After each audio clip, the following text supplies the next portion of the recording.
Hi, everybody.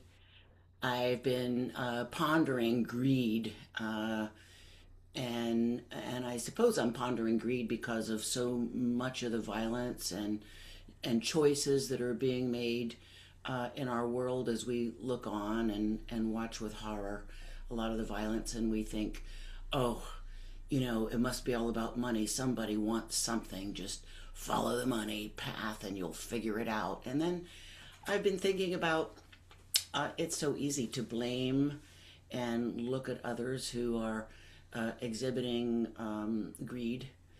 And then I've been looking at my own greed. Where does that show up in my life? And I've been thinking about what we have in life. So often we think about following the money, and we think of greed being about money. And often it is, but if we took it a step further, I think it's about feeling safe, and do we have enough? Do we have a warm home? Do we have enough food? And we have a sort of so many of us have an innate fear of this sort of state of mind of scarcity. I might have enough today, but what about tomorrow? So we begin to hoard and hang on to what we have, and we clutch. There was a study done by a major life insurance company. I believe it was in 2016.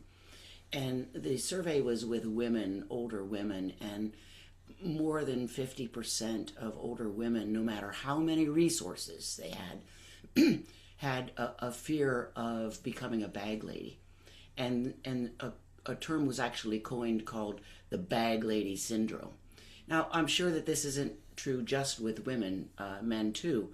We all have a sense where we might not have enough. So let's not let go of what we do have. In fact, could we get more? And I think what we're seeing in our world is, yes, let's get more at the expense of other fellow human beings. And that is so hurtful to my heart, probably yours as well. So I guess it's just a question of, what do we do? Can we sit and ponder this? Can we realize that we do have enough love, that we do have enough of everything? I mean, we might wonder why we didn't get invited to a party.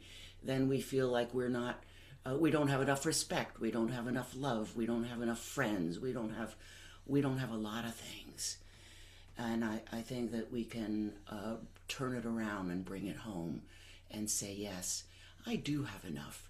I am valuable. I am lovable.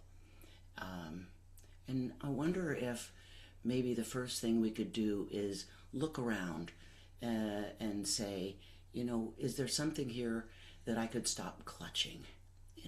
Am I okay just as I am? Something to ponder. Thanks so much for watching. See you soon.